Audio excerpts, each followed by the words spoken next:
DK Shivakumar ಅವರ ಸರ್ಕಾರದಲ್ಲಿ ಜಮೀರ್ ಅಹಮದ್ ಖಾನ್ ಅವರಿಗೆ ಇಲ್ಲಿವರೆಗೂ ಕೂಡ ಸ್ಥಾನ ಸಿಕ್ಕಿಲ್ಲ. ನಮಸ್ಕಾರ ವೀಕ್ಷಕರೇ, ಸುಪ್ರೀಂ ಟಿವಿ ನ್ಯೂಸ್ಗೆ ಸ್ವಾಗತ. ನಾನು ಅಶ್ವಥ್. ಡಿಕೆ ಶಿವಕುಮಾರ್ ಅವರ ಸರ್ಕಾರದಲ್ಲಿ ಜಮೀರ್ ಅಹಮದ್ ಖಾನ್ ಅವರಿಗೆ ಇಲ್ಲಿವರೆಗೂ ಕೂಡ ಸ್ಥಾನ ಸಿಕ್ಕಿಲ್ಲ. ಏನ್ ಕಾರಣ ಇರಬಹುದು? ಎಸ್, ಸಿದ್ದರಾಮಯ್ಯ ಅವರ ಸಚಿವ ಸಂಪುಟದಲ್ಲಿ ಒಬ್ಬ ಮಾಸ್ ಲೀಡರ್ ಆಗಿ ಹೊರಹೊಮ್ಮಿದ್ದಂತಹ ಜಮೀರ್ ಅಹಮದ್ ಖಾನ್ ಅವರು ಮೊನ್ನೆ ಅಷ್ಟೇ ಡಿಕೆ ಶಿವಕುಮಾರ್ ಅವರ ಸಚಿವ ಸಂಪುಟದಲ್ಲಿ 13 ಜನ ಸಚಿವರು ಪ್ರಮಾಣ ವಚನವನ್ನ ಸ್ವೀಕಾರ ಮಾಡಿದ್ರು. ಆದ್ರೆ ಅವತ್ತು ಜಮೀರ್ ಅಹಮದ್ ಖಾನ್ ಅವರಿಗೆ ಸ್ಥಾನ ಸಿಕ್ಕಿರಲಿಲ್ಲ. ಸಿದ್ದರಾಮಯ್ಯ ಅವರು ಅಧಿಕಾರವನ್ನ ಸ್ವೀಕಾರ ಮಾಡುವಂತಹ ದಿನ ಜಮೀರ್ ಅಹಮದ್ ಖಾನ್ ಅವರು ಪಕ್ಕದಲ್ಲೇ ಇದ್ರು. ಅವರು ಕೂಡ ಅವತ್ತು ಪ್ರಮಾಣ ವಚನವನ್ನು ಸ್ವೀಕಾರ ಮಾಡಿದ್ರು. ಆದ್ರೆ ಈಗ ಯಾಕಿಲ್ಲ? ಎಸ್, ಇದು ಕಾಂಗ್ರೆಸ್ನ ಅಲ್ಪಸಂಖ್ಯಾತ ಮುಖಂಡ ಜಮೀರ್ ಅಹಮದ್ ಖಾನ್ ಅವರಿಗೆ ಕುರಿತಾದಂತಹ ಒಂದು ಸ್ಫೋಟಕ ಸುದ್ದಿ. ಜಮೀರ್ ಅಹಮದ್ ಖಾನ್ ಅವರು ಮತ್ತೆ ಡಿಕೆ ಶಿವಕುಮಾರ್ ಅವರ ಸಚಿವ ಸಂಪುಟಕ್ಕೆ ಸೇರ್ತಾರೆ. ಜಮೀರ್ ಇಲ್ಲದೆ ಡಿಕೆ ಸರ್ಕಾರ ನಡೆಯಲ್ಲ. ಜಮೀರ್ ಇದ್ರೆ ಮಾತ್ರ ಡಿಕೆ ಸರ್ಕಾರಕ್ಕೆ ಭವಿಷ್ಯ.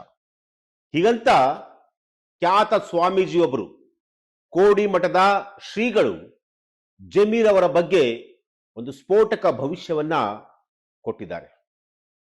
ಎಸ್, ಹಾಗಾದ್ರೆ ಕೋಡಿ ಶ್ರೀಗಳು ಹೇಳಿರುವಂತಹ ಭವಿಷ್ಯ ನಿಜವಾಗುತ್ತಾ? ಎಸ್, ನಿಜ ಆಗೇ ಆಗುತ್ತೆ.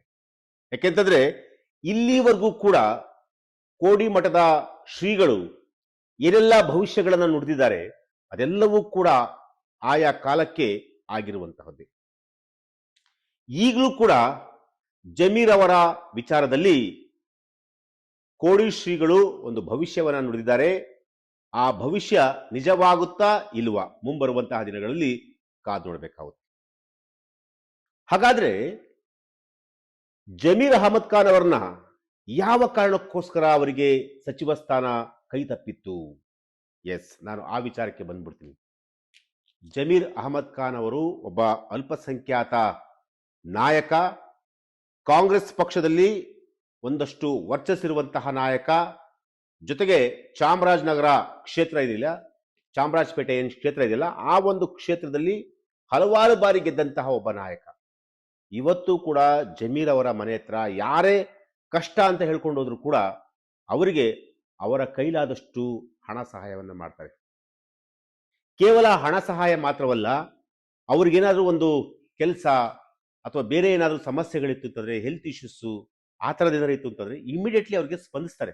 ಅಂತಹ ಒಬ್ಬ ನಾಯಕ ಇವತ್ತು ಕೂಡ ಆ ಒಂದು ಕ್ಷೇತ್ರದಲ್ಲಿ, ಚಾಮರಾಜಪೇಟೆ ಕ್ಷೇತ್ರದಲ್ಲಿ 6-7 ಬಾರಿ ಅವ್ರನ್ನ ಆಯ್ಕೆ ಮಾಡ್ತಾರೆ ಅಂತಂತಂದ್ರೆ ಅವರ ತಾಕತ್ತು, ಅವರ ಸ್ಟ್ರೆಂತು, ಅವ್ರ ಕೆಪಾಸಿಟಿ, ಅವರ ವರ್ಚಸ್ಸು, ಅವರ ನಾಯಕತ್ವ ಹೇಗಿದೆ ಅಂತೇಳಿ ಎಲ್ಲರೂ ಕೂಡ ಅರ್ಥ ಮಾಡ್ಕೋಬೇಕು. ಅಂತಹ ಒಬ್ಬ ನಾಯಕನಿಗೆ ಇವತ್ತು ಸಂಕಷ್ಟ ಎದುರಾಗಿರುವಂಥದ್ದು. ಅದು ಕೂಡ ದಾವಣಗೆರೆ ಬೈ ಎಲೆಕ್ಷನ್ ವಿಚಾರಕ್ಕೆ ಸಂಬಂಧಪಟ್ಟಂತೆ. ದಾವಣಗೆರೆ ಬೈ ಎಲೆಕ್ಷನ್ನಲ್ಲಿ ಸಮರ್ಥ್ ಪರವಾಗಿ ಅವರು ಒಂದು ರೋಡ್ ಶೋನ ಮಾಡಿದ್ರು. ಜಸ್ಟ್ ಒಂದು 5 ನಿಮಿಷ 10 ನಿಮಿಷ ಒಂದು ಪ್ರೆಸ್ ಮೀಟ್ ಮಾಡಿದ್ರು. ಅದಾದ್ಮೇಲೆ ಒಂದು ರೋಡ್ ಶೋ ಮಾಡಿದ್ರು. ಒಂದು 15 ನಿಮಿಷ ಅವರು 15-20 ನಿಮಿಷ ಅವತ್ತೊಂದು ರೋಡ್ ಶೋ ಮಾಡಿದ್ರು. ಅದಾದ್ಮೇಲೆ ಅವತ್ತು ಅವರು ಕೂಡ ಹೇಳಿದ್ರು, ಇಲ್ಲ ಸಮರ್ಥ್ ಅವರು ಗೆದ್ದೇ ಗೆಲ್ತಾರೆ, ಗೆಲುವನ್ನ ಸಾಧಿಸ್ತಾರೆ ಅಂತೇಳಿ ಅವರು ಕೂಡ ಹೇಳಿದ್ರು. ಅದಾದ್ಮೇಲೆ ರಿಸಲ್ಟ್ ಬಂತು, ಸಮರ್ಥ್ ಅವರು ಗೆಲುವನ್ನ ಸಾಧಿಸಿದ್ರು. ಕಡಿಮೆ ಅಂತರದಲ್ಲಿ ಗೆಲುವನ್ನ ಸಾಧಿಸಿದ್ರು. ಸುಮಾರು 1,500-2,000 ಅಂತರದಲ್ಲಿ ಗೆಲುವನ್ನ ಸಾಧಿಸಿದ್ರು ದಾವಣಗೆರೆಯಲ್ಲಿ.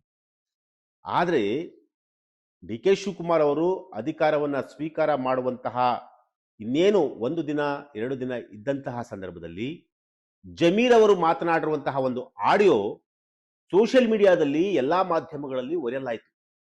ಆ ಆಡಿಯೋ ಜಮೀರ್ ಅವರಿಗೆ ಈಗ ಸಂಕಷ್ಟ ಎದುರಾಗಿರುವಂತಹದ್ದು. ಅದು ಯಾವ ರೀತಿ ಅಂತಂತಂದ್ರೆ, ಅಲ್ಲಿ ಹೇಳ್ತಾರೆ ಜಮೀರ್ ಅವರೇ ಮಾತನಾಡಿರುವಂತಹ ಒಂದು ಆಡಿಯೋ ಅಂತಂತ ಹೇಳಿ ಈಗ ಹೇಳಲಾಗ್ತಾ ಇದೆ. ಅದ್ರ ಬಗ್ಗೆ ತನಿಖೆ ಕೂಡ ಆಗ್ಬೇಕದು.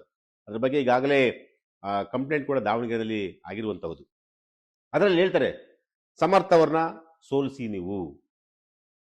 ಆಮೇಲೆ ಇನ್ನೊಬ್ಬ ಯಾರು ಮುಸ್ಲಿಮ್ಸ್ ಮುಖಂಡ ಅವ್ರಿಗೂ ಕೂಡ ಅವ್ರಿಗೂ ಸ್ವಲ್ಪ ಓಟು ಬೀಳ್ದಂಗೆ ನೋಡ್ಕೊಳ್ಳಿ ಅಂತ ಹೇಳಿ SDPIಗೆ ಓಟನ್ನ ಹಾಕಿ ಅಂತಂತ ಹೇಳಿ ಆ ರೀತಿಯಾಗಿ ಮಾತನಾಡಿರುವಂಥ ಒಂದು ಸಂಭಾಷಣೆ ಈಗ ವೈರಲ್ ಆಗಿರುವಂಥದ್ದು. ಸೊ ಅದೊಂದು ಕಾರಣಕ್ಕೋಸ್ಕರ ಜಮೀರ್ ಅವರಿಗೆ ಮಿನಿಸ್ಟರ್ ಪೋಸ್ಟ್ ತಪ್ತಾ, ಬೇರೆ ಏನಾರ ರೀಸನ್ ಇದೆಯಾ ಗೊತ್ತಿಲ್ಲ. ಆದರೆ ಸದ್ಯಕ್ಕಂತೂ ಜಮೀರ್ ಅವರು ಈಗ ಮಿನಿಸ್ಟರ್ ಆಗಿಲ್ಲ. ಆದರೆ ಇನ್ನೂ 18ರಿಂದ 20 ಜನ ಸಚಿವರನ್ನಾಗಿ ಮಾಡುವಂತಹ ಒಂದು ಅವಕಾಶ ಡಿ ಕೆ ಶಿವಕುಮಾರ್ ಅವ್ರಿಗಿದೆ. ಕೇವಲ 13 ಜನ ಮಾತ್ರ ಅಷ್ಟೇ ಈಗ ಆಗಿರೋದು. ಸೊ ಹಾಗಾಗಿ ಆ ಒಂದು ಪಟ್ಟಿಯಲ್ಲಿ ಜಮೀರ್ ಅವರ ಹೆಸರಿರುತ್ತಾ? ಹೈಕಮಾಂಡ್ ಇದನ್ನೆಲ್ಲವನ್ನು ಮರೆತು ಜಮೀರ್ ಅವರಿಗೆ ಅವಕಾಶವನ್ನು ಕೊಡುತ್ತಾ? ಎಸ್, ಈಗ ಕೋಡಿ ಶ್ರೀಗಳು ಆ ರೀತಿಯಾದಂತಹ ಒಂದು ಭಾಷಣವನ್ನ ಮಾಡಿದ್ದಾರೆ. ಅಂದ್ರೆ ಭಾಷಣ ಅನ್ನೋದಕ್ಕಿಂತ ಆ ರೀತಿಯಾದಂತಹ ಒಂದು ಭವಿಷ್ಯವನ್ನು ನುಡಿದಿದ್ದಾರೆ.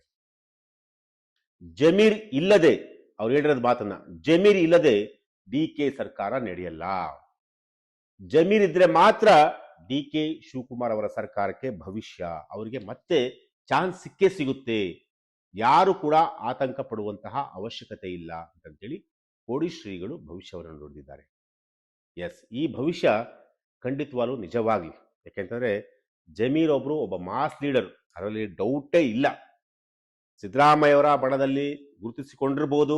ಈ ಹಿಂದೆ JDS ಅಲ್ಲಿ ಇದ್ದಂತಹ ಸಂದರ್ಭದಲ್ಲೂ ಕೂಡ ಕುಮಾರಸ್ವಾಮಿ ಅವರ ರೈಟ್ ಹ್ಯಾಂಡ್ ಆಗಿದ್ರು. ಯಾರು ಯಾವ ಪಕ್ಷಕ್ಕೆ, ಅಂದ್ರೆ ಯಾವ್ಯಾವ ಪಕ್ಷಕ್ಕೆ ಹೋಗ್ತಾರೋ ಆಯಾ ಪಕ್ಷದ ನಾಯಕರಿಗೆ ತುಂಬಾ ನಿಷ್ಠಾವಂತರಾಗಿರುವಂತಹ ಒಬ್ಬ ಅಲ್ಪಸಂಖ್ಯಾತ ಮುಖಂಡ ಜಮೀರ್ ಅಹಮದ್ ಖಾನ್ ಅವರು. ಸೊ ಹಾಗಾಗಿ ಜಮೀರ್ ಅವರ ಬಗ್ಗೆ ಈಗ ಕೋಡಿ ಶ್ರೀಗಳು ಭವಿಷ್ಯವನ್ನು ನುಡಿದಿದ್ದಾರೆ. ಆ ಭವಿಷ್ಯ ನಿಜವಾಗ್ಲಿ ಅಂತ ಹೇಳಿ ನಾವು ಕೂಡ ಅದನ್ನ ಹಾರೈಸೋಣ. ಇಲ್ಲಿ ಒಂದು ವಿಚಾರವನ್ನ ಹೇಳಲೇಬೇಕಾಗುತ್ತೆ.